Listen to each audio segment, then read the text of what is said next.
جو بندہ بلا وجہ نماز کو چھوڑ دیتا ہے، ترک کر دیتا ہے، اس کا حشر ان چار لوگوں کے ساتھ ہوگا۔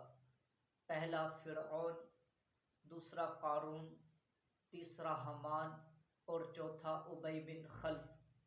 فرعون کے ساتھ اس بندے کا حشر ہوگا جو حکومت کی وجہ سے نماز کو چھوڑ دیتا ہے۔ قارون کے ساتھ اس بندے کا حشر ہوگا جو دولت کی وجہ سے نماز کو چھوڑ دیتا ہے۔ حامان کے ساتھ اس بندے کا حشر ہوگا جو وزارت کی وجہ سے نماز کو چھوڑ دیتا ہے۔ ابی بن خلف کے ساتھ اس بندے کا حشر ہوگا جو تجارت کی وجہ سے نماز کو چھوڑ دیتا ہے۔ ان چاروں کے ساتھ اس بندے کو اٹھایا جائے گا بروز قیامت۔ اس بندے کو ان چاروں کے ساتھ اٹھایا جائے گا، اس بندے کو جو بلا وجہ نماز کو چھوڑ دیتے ہیں، ترک کر دیتے ہیں۔ میرے بھائیو، چھوٹا چھوٹا عذر ہوتا ہے، ہم نماز کو چھوڑ دیتے ہیں۔ حضرت عمر فاروق رضی اللہ تعالی عنہ پر جب قاتلانہ حملہ ہوا تو آپ شدید زخمی حالت کے اندر تھے، تو ایک صاحب نے عرض کی، اے عمر، نماز کا ٹائم ہو گیا۔ آپ نے فرمایا جی ہاں پتہ ہے۔ پھر آپ نے اعلان فرمایا، اے لوگو سنو، جو بندہ نماز کو بلا وجہ چھوڑ دیتا ہے اس کا سلام میں کوئی حصہ نہیں۔ تو حضرت عمر فاروق رضی اللہ تعالی عنہ نے شدید زخمی حالت میں بھی نماز کو ادا کیا۔ تو میرے بھائیو، یہ تو ہوگی نماز کو چھوڑنے کی سزا۔ اب نماز پڑھنے کا اجر و ثواب کیا ہے وہ بھی سن لیں۔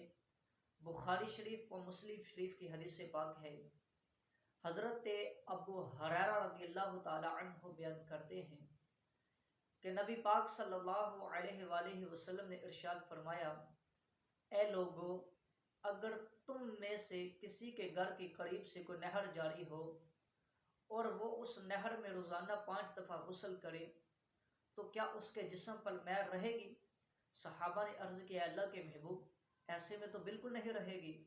تو فرمایا، اسی طرح جو شخص روزانہ 5 دفعہ نماز ادا کرے گا، یعنی 5 گنا نماز ادا کرے گا، اللہ تعالیٰ اس کے گناہوں کو مٹا دے گا۔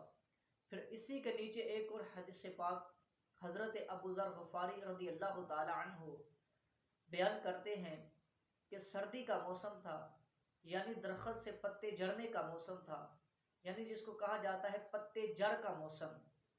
تو ایسے میں نبی پاک صلی اللہ علیہ وآلہ وسلم باہر تشریف لے گئے تو آپ نے درخت کی 2 ٹالیوں کو لے کر ہلایا اور ہلانے سے جو پتے گرے تو حضور سرور کائنات نے فرمایا، اے ابو ذر، لبیک یا رسول اللہ، حاضر ہوں۔ فرمایا، جس طرح اس درخت کی ٹالیوں کو ہلانے سے پتے جڑ رہے ہیں، تو فرمایا اسی طرح جو بندہ خالص اللہ تعالیٰ کی عبادت کے لیے نماز ادا کرتا ہے، خالص اللہ تعالیٰ کی رضا کے لیے نماز کو ادا کرتا ہے، اللہ تعالیٰ اس کے گناہوں کو بھی مٹا دیتا ہے۔ تو میرے بھائیو، نماز دلوں کا چین ہے، دلوں کا سکون ہے۔ آج اگر دلوں کو چین نہیں ہے، اس کی وجہ یہی ہے کہ ہم ذکر الہی سے غافل ہیں۔ نماز ہم پڑھتے نہیں، قرآن ہم پڑھتے نہیں، تو پھر ہم کہتے ہیں ہمارے دلوں کو سکون ہو۔ تو اللہ تو قرآن میں فرماتا ہے، الا بذکر اللہ تطمئن القلوب، خبردار کہ دلوں کا